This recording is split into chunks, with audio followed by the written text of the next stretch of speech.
Welcome to Big Brave Business. This is a podcast built on the belief that you can create absolutely anything for yourself.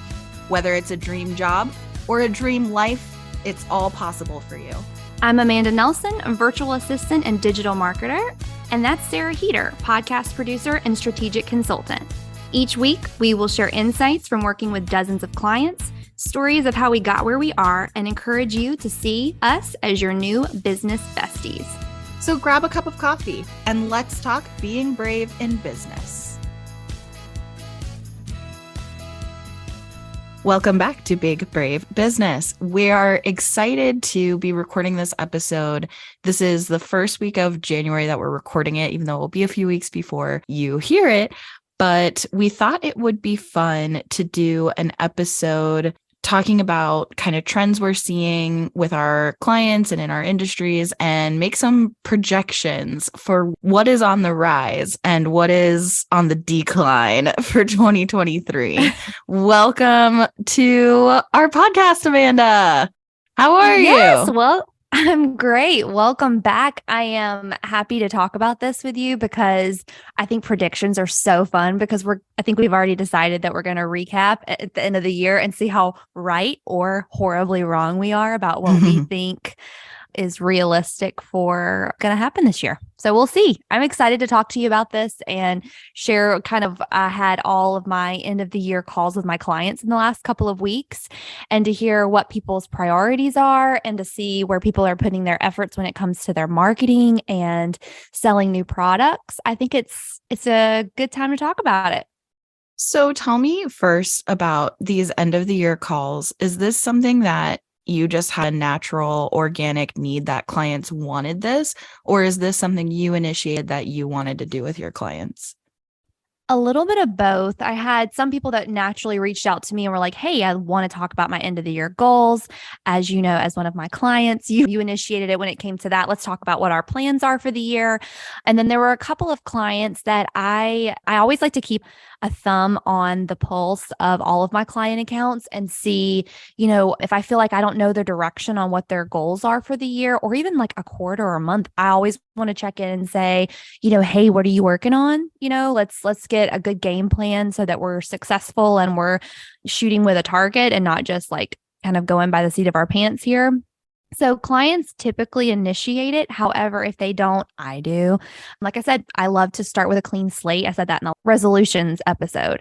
I talked about how much I love a clean slate. So it felt natural this time of year to have those calls. Do you have calls with your clients? I know you do strategy sessions pretty regularly with your clients, right? Yeah, it's interesting. So I do strategies. What's in the package that stands now, at least, I meet with my clients on average monthly. That's what's offered is monthly strategy sessions.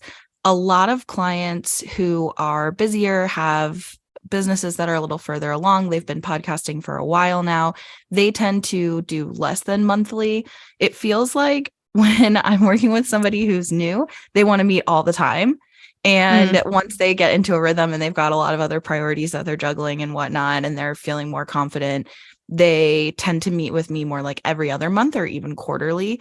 But the end of the year / beginning of the year, I agree, is a big one where I really do make an effort if my clients don't, because it's so important to me that the work that I'm working on with them and what I'm putting into their podcast is actually supporting the other goals in their business. I know that entrepreneurs are typically very goal driven. They look at their annual numbers and they're reflecting on the past and they're projecting for the next, what are their priorities for the next year. It's important that the work that I'm doing on the podcast for them aligns with their other priorities in their business, or the podcast isn't working for them, right? And I want the podcast to be working for them. So if they don't initiate it, I do put effort into initiating at that turn of the year, just because I want to know what are you working on? What else do you have going on? And how do we make sure the podcast is supporting that? Yeah, that makes perfect sense. Well, to kick this off, I thought I'd add a little structure. Sarah, I have not talked to you about this yet, but I was thinking, how do you feel about 3 things that we predict will happen or shift in business this year that we're seeing personally in our businesses, but also with our clients. How do you feel about 3 things? 3 things sounds good. Yeah. Do you want to start with your first one? Yeah. You're like, since you're putting this all together here, you go first. I have been preaching this for the last 6 months, but my very first prediction, and if you're one of my clients and you're listening to this, you know that I'm preaching this. 2023 is the year of LinkedIn. I know half of the people listening to this literally cringed and they thought, oh no, my great grandmother's social media platform is back. Listen, everybody is exhausted with trying to figure out the Instagram algorithm. People are sick of having, I'll speak for myself, I am sick of having to read people's horrible political views on Facebook. People are going to LinkedIn for a more professional. It's like people are on their best behavior on LinkedIn. It's a more professional atmosphere. People are getting to where they are sharing more of their personal lives on there. And they're also sharing what they're proud of with their work. I have had more clients shift most of their social media efforts to LinkedIn, and they have seen a return. They've gotten more discovery calls booked, more strategy sessions booked. They've had more inquiries on their website, more traffic to their website, and they're also having more organic conversations than having to cold call or cold reach out to somebody. It is going to be the year of LinkedIn. So, in saying that, if you're listening to this and you're thinking, oh, I don't want to do anything on LinkedIn, I don't want to have to put tons of effort into another platform, you can still repurpose all the great stuff that you're putting on all of your other platforms onto LinkedIn. And I totally encourage you to do this.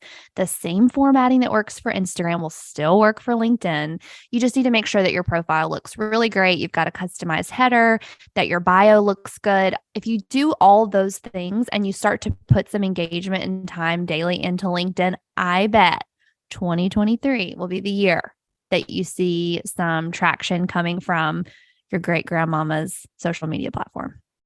I love that. I was literally going to ask you, and what's your number one tip for somebody who's listening who is not on LinkedIn and is now like, oh man, now I need to be there? Is there anything you would want to add other than what you already said? Yeah.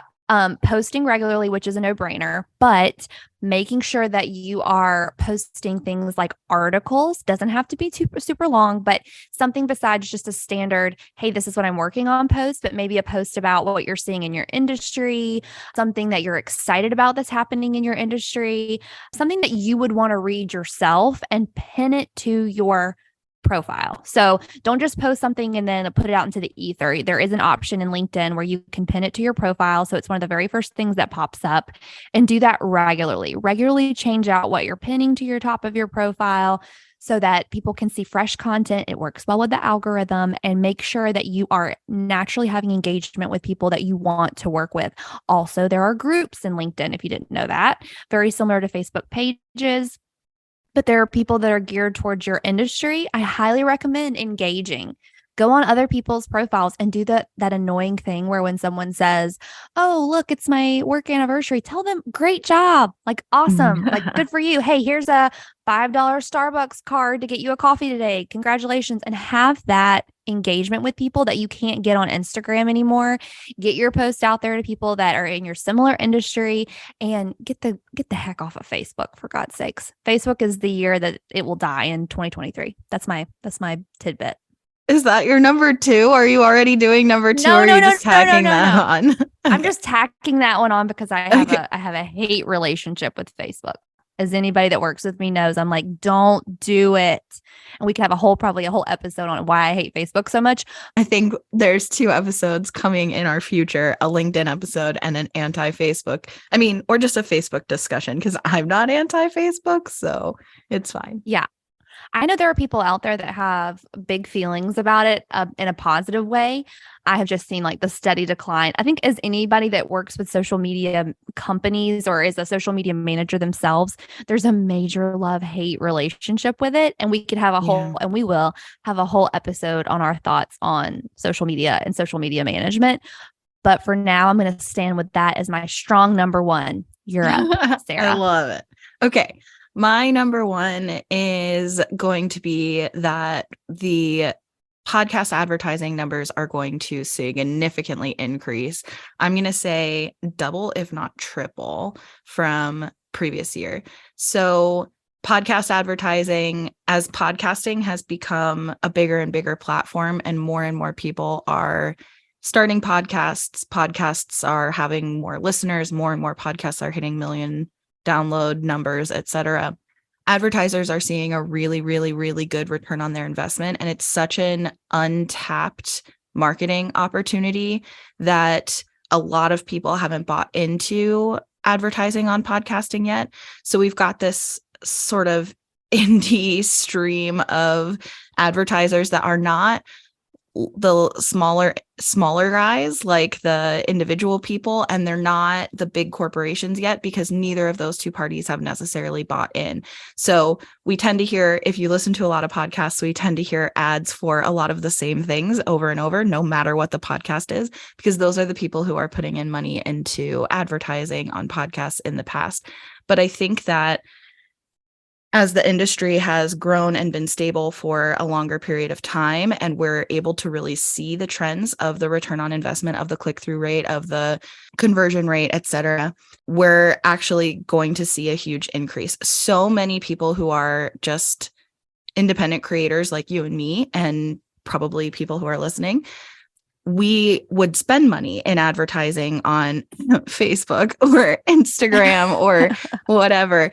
We do spend money on advertising our stuff there, but we probably aren't advertising on other people's podcasts yet. And that's really interesting to me, because obviously there is ad spend happening among like individual creators, but we could do more podcast advertising. 60% of people who listen to podcasts have bought something that they heard about through a podcast ad.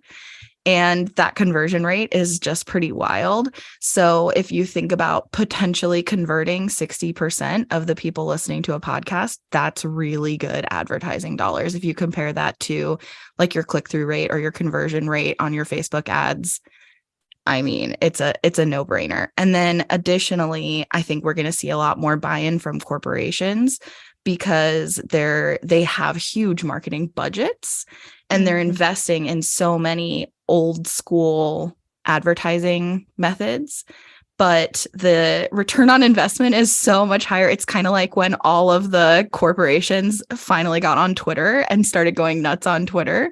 I think we're going to see more corporations that really, and now corporations also are buying into TikTok. So I think we're going to see more of those like large, massive platforms. I mean, I've already heard like Macy's ads have really been on the rise on podcasts. And I think we're going to see more companies at that level that are investing in podcast advertising. So that's a big one for me. That's a really, really exciting one, and a good one too. I think I think it's really exciting that we're in a time where we're really looking at different ways to market businesses, and corporations are also trying to find unique ways to market businesses, and that they're following the trends as they should, obviously. But I think it's interesting how much things have changed in the past 5 years with like the development of advertising on the internet, but also new things like the rise of podcasting and how popular it's become over the past, I don't know, decade, but also just like where people are really willing to invest their dollars, I think speaks more towards where the eyes are and where in this case, the ears are when it comes to advertising. I love that one. I will say for me, number 2, my next prediction will be, from what I'm hearing, there is a lot of digital fatigue. More people this time of year, and they're saying throughout 2023, are going to spend more time prioritizing getting off of their phones, not looking at their phones as much, as screens as much. So what I would say, my next prediction is that we're going to see a massive shift at how content creators and people that have online offerings are trying to get physical products into hands. And this is what I mean by that. When it comes to advertising, I think you'll see more people doing things like creating physical workbooks instead of digital ebooks. I think you'll see more people investing money into promo boxes than to sending emails. And I think you'll see more people trying to create flyers and physical pieces of mail than they are doing e-blast. Now, I do e-blast all day long for clients. Of course, there's still value there, but I definitely think you're going to see more of a shift looking towards traditional snail mail and sending physical things to people instead of just sending another ebook or another e-resource. I think people still love those, but I think everybody's doing them. And so to stand out, I think you're going to see more people shifting towards physical products. At least I hope so. I love physical products. I love when I purchase a marketing webinar and I also get a workbook in the mail. I think there's a lot of street cred there. And I think it's great to be able to hold something physically in your hand, to be able to write on something with a pencil, specifically because I work looking at a screen all day long. I appreciate it when it's something paper, tangible, something tangible. So I have seen a lot of my clients working more towards things like press boxes and, announcement boxes that have like their logo on a notebook or, an e-resource that they would typically email. They're now printing and getting them copied into bound books and sending them to people. And they're getting a lot more return because it is something tangible. People will see more value in that. You're looking at me like you don't agree. Do you agree? Oh, no, I just think it's really interesting. I think that my life, like so many of us, has shifted so much since 2020. And really mine shifted since 2019 because that's when I shifted into working from home as an entrepreneur. But then right after that, I think 5 months later, pandemic. And so everybody has been Zooming, everybody's been working from home, and now the world is opening back up regardless of, how you feel about that or in your specific area, the threat level or safety or whatever, regardless of that, the world is opening back up. People are traveling a lot more. Offices and companies are bringing people back into the office full time. I think even the hybrid thing, like we've been in this hybrid model for a little while where people are working from home and in the office. And I think it's pushing more and more toward full time in the office. People are really craving that in-person connection and that in-person community. And I think the physical product prediction that you were just talking about feeds right into all of the same things of feeling like it was so beautiful how much we could use technology to keep the world going. But there's such a longing for some of the creature comforts of that connection with the physical world that then I think it was too hard of a swing with the pandemic. That's what I'm trying to say. And I think this is what you were seeing maybe on my face is that I feel like it's a balance. There's things I miss with being in person and even physical experiences. I certainly missed a lot of opportunities for travel. I missed a lot of opportunities for conferences and in-person events. I missed a lot of socializing, things like that. But also my whole business is about doing something that's not a physical, tangible product. And I love what I do. And I love the way I interact with clients. I have been having more in-person meetings with clients, which is interesting. And that is a big indication of how things are changing. I just feel like I much prefer Zoom meetings, generally speaking. I'm excited to meet a client in person if I've only met them on Zoom. Obviously, I'm excited to meet them in person. Don't get me wrong. But with the amount of meetings I do, if I was running all over the city doing all of those meetings in person, I cannot imagine. Talk about fatigue. Zoom is so much easier. And I love wearing leggings and sweatpants every day. And I love I've eliminated all of my real bras. I am only strictly a sports bra girl at this point. I want to keep living this way. So there's a part of me that have I missed shows and theater and walking through stores and touching all the things and trying on a million. Yes, there's part of me that misses that. There's also part of me that loves that I can order absolutely anything, including groceries, and they come to my doorstep. I love it. Yeah. So I'm torn. Okay, I'll take it. I don't say you have to like it. I did not say that you had to like That's any of my true. 3 things. I've really been like hitting everybody in the like, I'm telling you to get on LinkedIn, and I'm telling you, if you're a digital person, to send something physical. Do you hate me already? This is Sarah talking. This is not Amanda, by the way. I'm just kidding. It's Amanda. You can hate me if you want. All right, you're up next. What's your second one? Okay, so my second one is that there's been a recent uptick of private podcasting. I think that's going to continue in 2023 and grow in 2023. And I think that first, let me explain what private podcasting is, if that's not clear. So there's kind of 2 forms of private podcasting. There's like premium podcasting, where people pay a subscription fee to get access to a podcast feed that is not just publicly internet for free. And then there's also private podcasting. And this is what we've really been seeing an uptick in recently, where people essentially link it to their email list. So it's essentially a giveaway or a freebie or a lead magnet that people have this private podcast feed. It is free, but you have to give your email address and subscribe to an email list. Now, I think this is interesting for a couple of reasons. One is that I don't really understand the cost and the time and the bandwidth of putting that together to make it harder for people to have access to compared to a regular podcast. So there's part of me that's like been resistant to these free lead magnet private podcasts. And also, I really understand wanting to capture the people who are, that sounds really like violent, capture the people, but know who's there. That's the right terminology, but it sounds so intense. I want to capture you.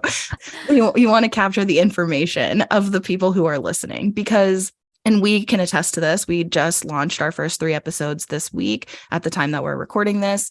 And we've been watching the download numbers come in, and it's really exciting. But when we get the messages, exciting. Thank you for listening. But when we get the messages from people who are actual individual people instead of just a number on a dashboard, and they're telling us this is what resonated with me, this is what I loved about it, that is so much more meaningful of a connection than just seeing like numbers on a dashboard.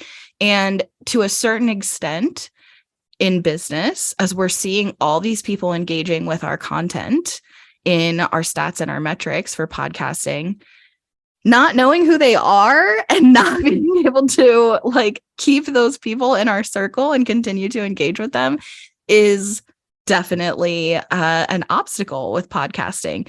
I hear from people, from clients all the time, how do I know who's listening? How do I know the demographics? And there are platforms that somewhat track demographics. Spotify does an okay job. Apple does not do a great job. But so we don't have great statistics, great comprehensive statistics on who's listening. And if we can capture the information, that's so much better, of the people who are listening, then that's helpful. But just like with any lead magnet, asking people to hand over their email address is an extra obstacle to get their hands on your content. So I think that there's still room for both. I do see the appeal of the private podcast feeds, and I'm intrigued by them. And I also think I a little bit have to get out of my own way and just accept that they're going to be a thing that is on the rise in 2023. So I guess I'll give into it, even though I don't love it. I understand, more or less, I understand the point, but I think those free public feeds are still really important as well. So that's my thought. Totally agree. Well, my last and final one is something that when I say it, I feel like people are going to say, well, yeah, no, duh. But let me explain. Okay. I feel like I'm the villain this podcast. Like I'm giving all the bad things that nobody wants to hear. But guess what? It's my predictions. I stand by them. I think as we've seen the past year, there's really a shift happening on specifically Instagram, where the stylized feed is kind of dissipating a bit. The need to have like an overall aesthetic as an individual is really starting to go away. And people are really starting to have, I think, fatigue when it comes to the amount of people that are influencers who all their content is sponsored. Everything has an agenda. Everything they're posting is strategically worded in a way that it can get you to buy something or click a link. I think we're already seeing a decline in the amount of people and the effectiveness of influencers.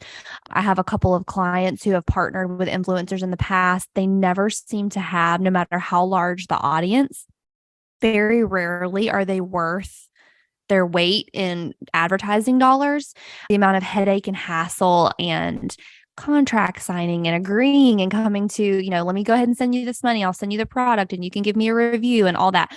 From behind the scenes, working with the companies that want to work with these influencers, there's so much that goes into it for such little return on investment, right? So we've really seen a shift coming from that whole, oh my God, my feed has to be all white and airy and all match, and in every photo we all have to be wearing something that's white, or what I'm trying to say, very stylized look. We're seeing less and less of that. We're seeing more authentic people coming up, and the rise of people that are creating communities around just being themselves, whether it's a body positive influencer or it's someone who does realistic mom advice, which I actually don't have children of my own. I have stepchildren, but I do follow some really hilarious relatable mom entrepreneurs that I love.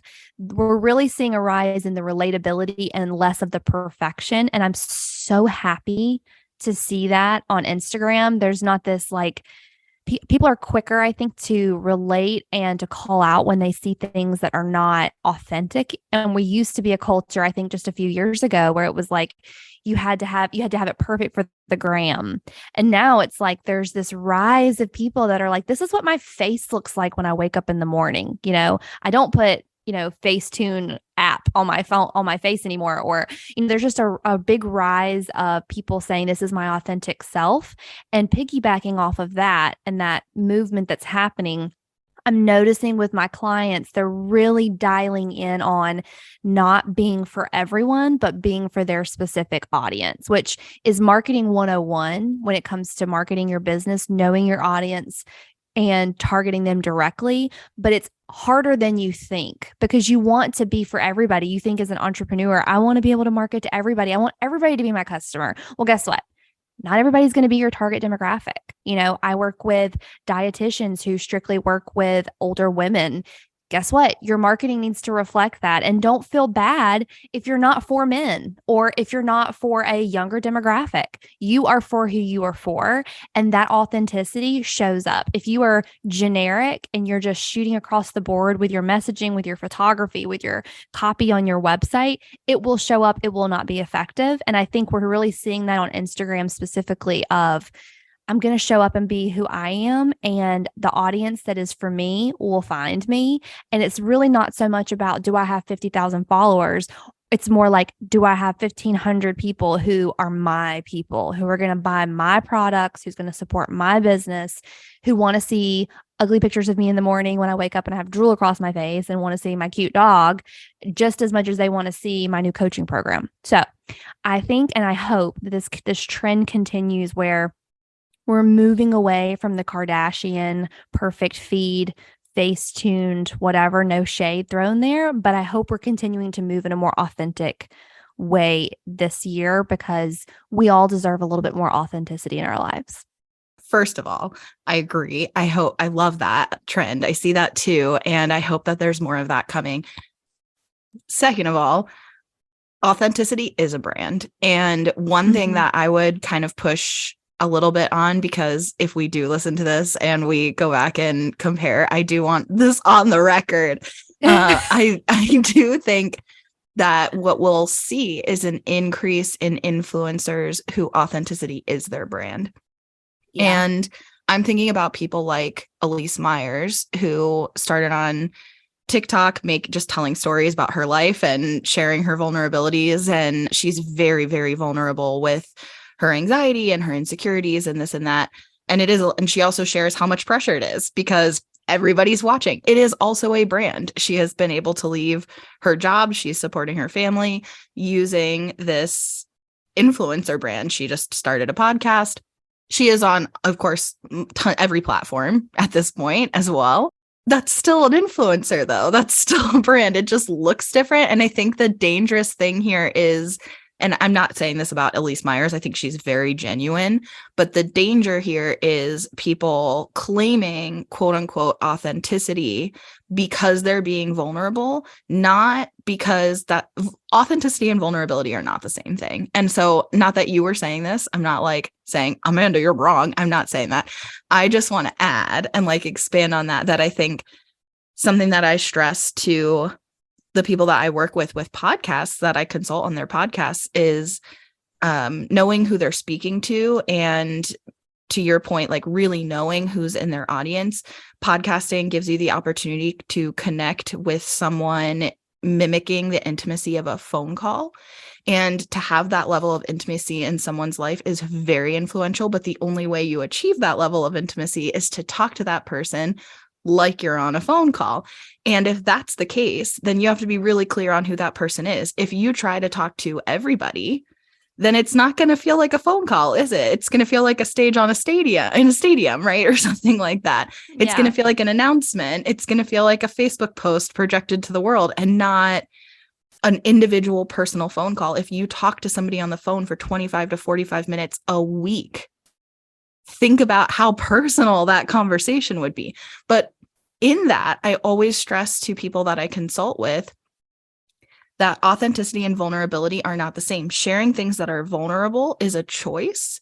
You can be authentic without sharing things that somebody hasn't earned the right to in intimacy in your life. And also, you can be vulnerable without being authentic. My friend, who I've quoted several times on this podcast, she likes to call it an emotional one-night stand. When you share your vulnerability with somebody who has not earned it, it's kind of just vomiting all of this deep personal emotion to somebody who hasn't earned it. And then afterwards, you feel like you just gave part of yourself away to somebody who didn't earn it, right? And that is not authenticity, even though it's being vulnerable. So anyways, I just want to say that. But my third one is similar.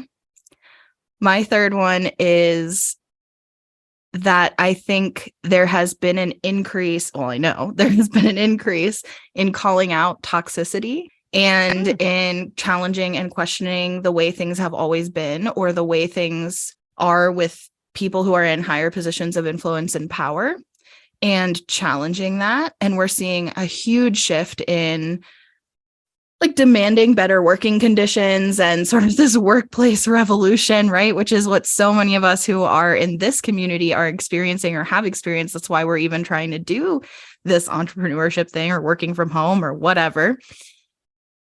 But I think that calling out the toxicity, I hope, will continue and will grow. I think it's related to what you were talking about with questioning the perfectly curated feed on Instagram and the Kardashian lifestyle and trying to be something that you're not. I think it's all related, because that is a very toxic feeling. It's a very toxic way to feel.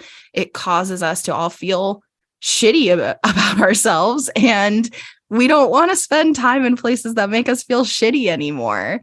Yeah, and I think say that louder for the people in the back. And I think that also applies to work.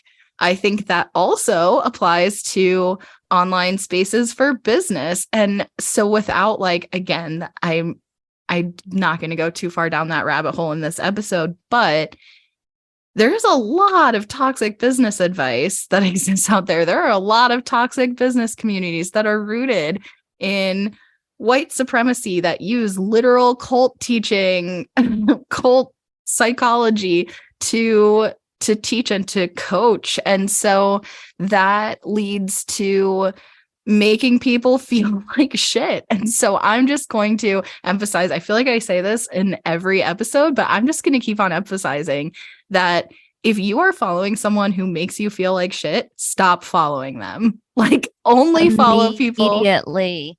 Only follow people on social media. Only let people into your space and your bubble who feel good, who make you feel good, who make you feel like you can do anything, who make you feel like you're safe, who make you feel like you have a place in this world. And if there are people you feel like you have to be connected with on social media because they're family members or whatever, and, you know, but they are toxic, hide them from your feed. Every social media platform has the ability to hide somebody's posts so that you're not seeing them, even if you stay connected, right? So if that's what you need to do that. Spend less time in places that make you feel like shit and with people who make you feel like shit, and more time with people who make you feel safe and happy and encouraged and empowered. So I hope that that continues in 2023. And my little baby prediction is that if you use the like woke analogy, like everybody got woke in the pandemic of like, hey, these working conditions suck. Then I'm a little bit worried that as the world opens up and people feel safer, that they will go back to sleep. That's if you want to use that analogy. I'm a little bit worried that people will just become more accepting again of the things that they spent the past 2 years calling out. But I hope not. I think that you're going to be safe there. I have noticed specifically with, I'm a millennial, as are you, but I think that the next up and coming generation doesn't put up with any bullshit. I really do believe that. When I talk to someone in the next generation down, I'm always like, good for you. And I know people are always, of course, there are people that are like, well, we have to have people that are going to come to work and, do the work and do the thing. I'm like, yeah, but we also need people that are going to say, you're not going to treat me like garbage. I think about, and I've mentioned it before, I've had really horrible working conditions before, and I did not feel empowered, or the world was not ready. It was not at a place where I could just come out and say, hey, this is stupid. Like, this is not fair. This is not right. You can't treat me like this. And my hope is that, and I'm just going to say it, it's going to happen. We're going to continue to get better as a culture. We're going to have corporations, or even still, I hear about it every single day, are still trying to figure out ways to entice people to want to work at their corporations or organizations and businesses. And every single person that I work with has been very clear about their expectations as they continue to grow. They want to create a place that people want to work. And that to me tells me, one, we as a society have created a culture that has said, hey, we're not doing this anymore. Like, you're not going to treat me this way. You're not going to talk to me this way. And we're going to have a better working conditions. And then corporations are now having no other choice but to say, okay, we have to listen to the people that we want to hire, because they're not going to stick around if we continue just to not listen, continue working conditions that aren't family friendly, that aren't focused on mental health, that don't allow time for PTO, or that is just people are walking out of jobs left and right.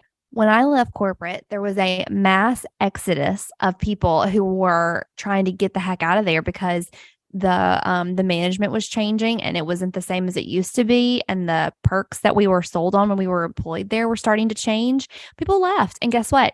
And the last thing that I heard, they're still having a hard time hiring people. And I hope that to your point, continues to stay strong so that we as a society can say, we ain't doing this no more. We moving on. We're moving on to bigger and better things, or we're going to go work for ourselves.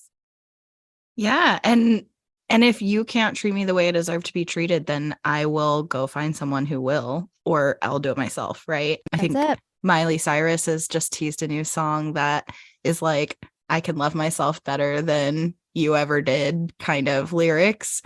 And by the time this comes out, I mean, that song might be out. I don't even know when that song is coming, but she just teased it. And I thought that it was really poignant. And I also want to add, I am with you about Gen Z. I think Gen Z may use slang that we do not understand that feels like they're speaking another language, and they may think we are totally cringy and embarrassing.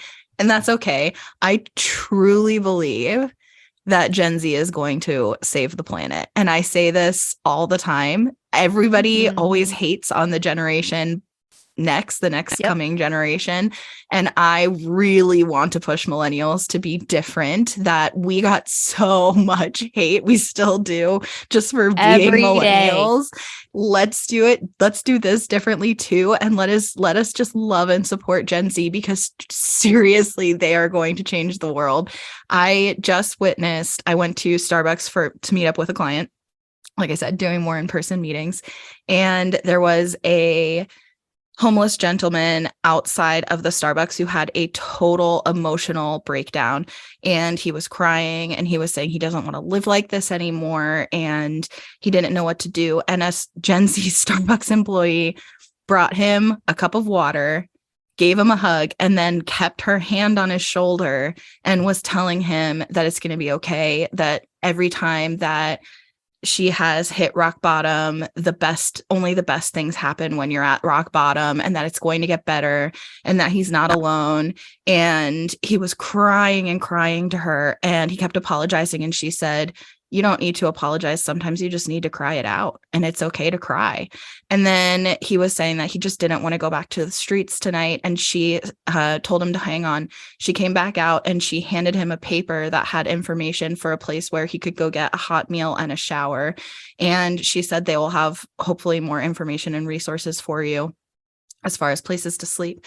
But I was watching this interaction and I engaged a little bit, but mostly I did not want to overwhelm him because he was very sensitive and she was taking very good care of him. But my point is, I had this feeling inside of me where part of me wanted to look away because that's what we're like told to do, right? Mm-hmm. And part of me really didn't want to get involved. And I hate to admit that, but like part of me really didn't want to. And part of me really thought, how do I want to show up for this other human right now? And thankfully, she showed up as such a perfect example of how I wish all humans could just show up for each other. And I watched her thinking, I'm telling you, Gen Z is going to save the planet. Like, I don't know where they came from. I don't know if it's because they were raised on Tumblr. And so they have like all of these mental health resources and this fortitude and resilience that I don't know if it's because they were raised in schools where they had to be afraid for their lives that they may not come home again just going to public school. I don't know what it was that built this in these kids, but they are, or I'm sorry, young adults now, but when they were kids, built them into these young adults, but they are amazing. And so if you're Gen Z and you're listening to this, we love you and we support you. If you're a millennial and you're listening to this, which I think probably most people are, let's love on Gen Z. Let's really love on them and support them and empower them the way that we wish we had been supported and empowered. Yeah. My stepdaughter is 14 and I listened to her talk about the people at her school and the tolerance and love for people that are different. I'm like, where was that when I was in school? You know, I was the nerdy art kid who did not have that at all. And bullying was so horrible when I was growing up.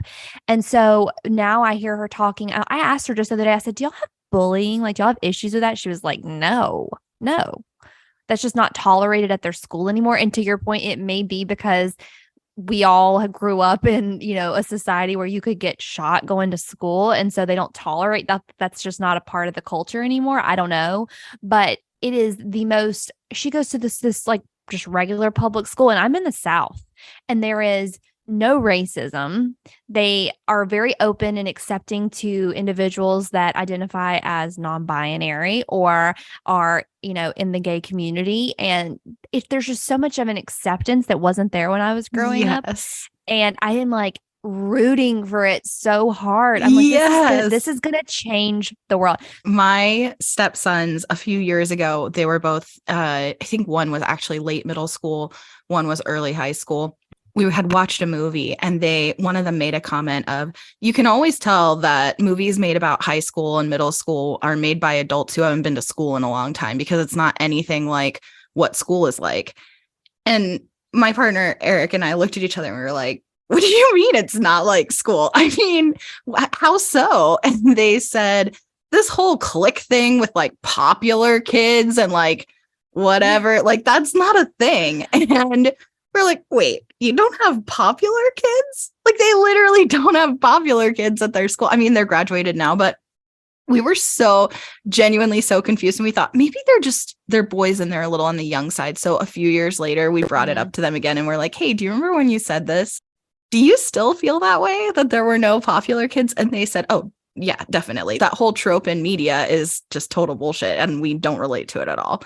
And I'm just so surprised. Who are they? Okay. Can I just say, first of all, as someone who was absolutely bullied, and if you are listening to this and we went to high school together and you have found this podcast because you follow me on Instagram, You were probably horrible. I'm just kidding. I'm just kidding. You might have been horrible to me when I say this, but I was bullied so hard for the brand of jeans I wore because my family was not rich growing up. I was bullied so hard for wearing like Walmart brand jeans. That I told that to Karis, my stepdaughter, and she was like, "What?" Blew her mind. She was like, "Why? Why?" And I was like, "Because we didn't have the money." She was like, "No, I mean, why would they have said anything to you about that?" And I was like, "Oh my gosh, I want to live in your world. I want to live in your Totally. world." But we It made will. me who We I will am though. today. But like at the same time, she is the same way. She's like, "Yeah, we don't really have that. We don't have any of that stuff at school." And I'm It's like, "Well, amazing. okay. Well, enjoy your education. I'm glad you get to focus on your education instead of like what you look like every day, you know?" But anyways, Gen Z is going to save the world. Yeah, we love them. 2023 is going to be a great year. I love our predictions. I'm excited to hear how right and or wrong we are at the end of this year. What if we play And this back at the end of the year and we're like, Gen Z? oh my God, could you imagine? They're going to destroy the planet. LinkedIn has crashed and private podcasting never took off. I do really want to say for Sarah and I both, we are so thankful for you listening. We keep watching the numbers rise. We text each other every morning and check the numbers to see how many downloads we've gotten per episode. All of your texts and messages on our Instagram mean so much to us. We are just totally humbled by your love and support. Absolutely. And we can't wait to bring all the good things to you. So where can they find us, Sarah? You can find us on Instagram at Big Brave Business. And please do. The messages, the numbers are fun to watch, but the messages from you saying that you listened, saying that we're not horribly boring and obnoxious, like it means the world to us. And that's all we could have hoped for. I told Amanda yesterday during a planning meeting that my like biggest thing that I want to get out of this Big Brave Business podcast and community is more friends. I just want to be friends with you. So if that sounds tolerable to you, please go find us on Instagram at Big Brave Business. See you next week. We'll see you guys soon. Bye.